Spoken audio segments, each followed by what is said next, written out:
But I definitely think COVID has been a shock for quite a lot of people. And then after a while, it began to develop a very strong sense of, do you know what, this is such a preferred way for me to live. I've got joy, I've got quality of life, I'm not commuting.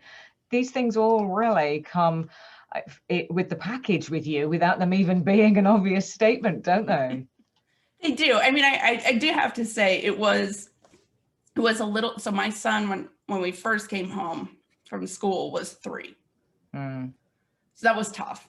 You know, I'm not gonna, my daughter was pretty easy. It was helping troubleshoot some Zoom calls. And then she became, I'm so, as a computer engineer, I'm so proud of my daughter because she's like so good at troubleshooting, and I'm like, you are so set up for the future work. Absolutely, tech savvy already. This is what we want. Super tech savvy. My son was trickier because he needed, you know, we had no childcare. My husband and I were both full-time employed. All of, you know, so many of our projects as a company got canceled, you know, because everything shut down, even doctors' offices, and nobody knew what was going to happen. So, you know, you're like trying to maintain a company, you're trying to take care of your kids. So yeah, I mean, the work from home part was easy, but the child care and the work stress, it was a lot. Probably the hardest thing I've ever done.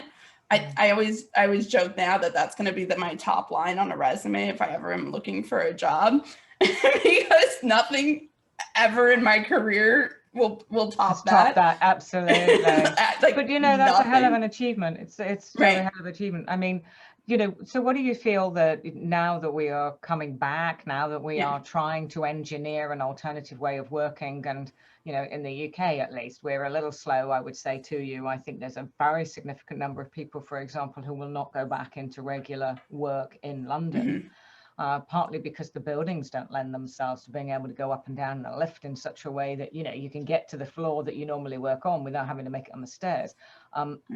The consequences of that just get complicated if we were still doing social distancing. We're only just coming out of that, so arguably everybody's slow to respond. So, you know, where are you at then now? Do you feel that you've managed to pull it all together, that you're kind of coming back up to normal? Where does that feel for you?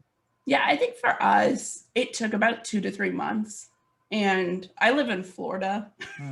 So I'm sure in the UK, you guys have probably heard about Florida's lack thereof rules. So at least like for us, my children could go back to school with masks on and things like that. So like life did get a little easier when kids were back in school. Work from home is fine. Work from home with your children home from school can be rather difficult. You know, helping them after school with some homework, no problem. The whole day is a lot to bear for people. But I do think from a business perspective, we're back rolling. I think we're busier than ever. I had this conversation actually with an artist a few weeks ago that I was talking to, and I'm a big art collector. I love art. It's like one of my favorite personal things I take very much of an interest in.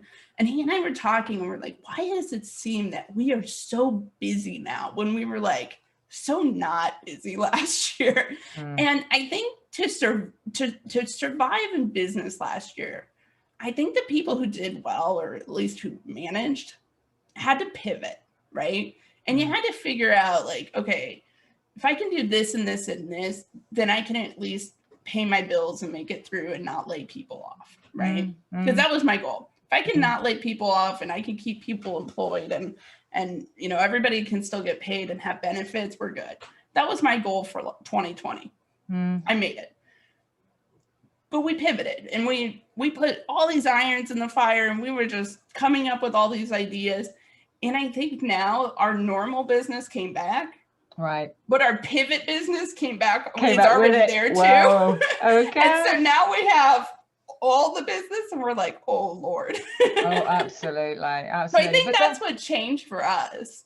But then, you know, it pays you a great compliment that your mentor first said to you all those years ago that you are the one with all of the ideas, that you're very creative, that you come up with solutions. So arguably, that's exactly what you did when you applied it to a systems or situation where you felt it was necessary. So, you know, all credit to you. So you. in terms of some kind of conclusion, what would you say is the kind of key thing that you want people to really hear? That they should follow their dream, that they should sort of be, comfortable trying to take something that they know they could be really good at into a business? What do you feel?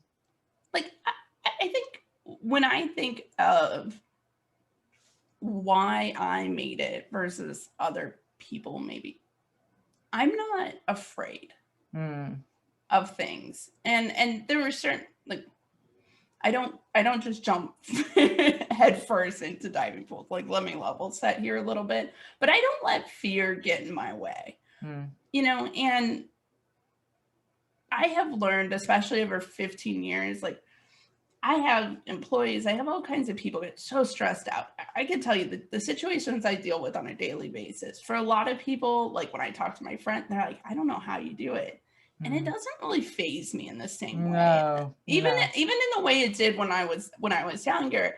And I think it's just because I know that, like, I'll get through this and it'll be okay.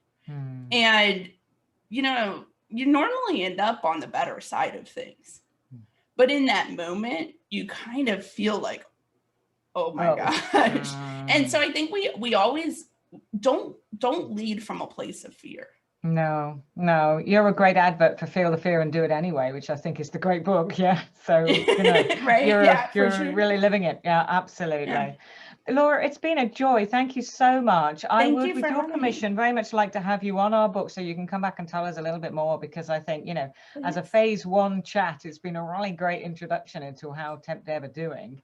But it's very inspirational. And I think it's really great for people to know that, not only are you out there and problem solving healthcare solutions, admittedly, but I think you're also a really great advert for how to do this well. So thank you so much for your time today. Thank you so much for having me. It was a pleasure.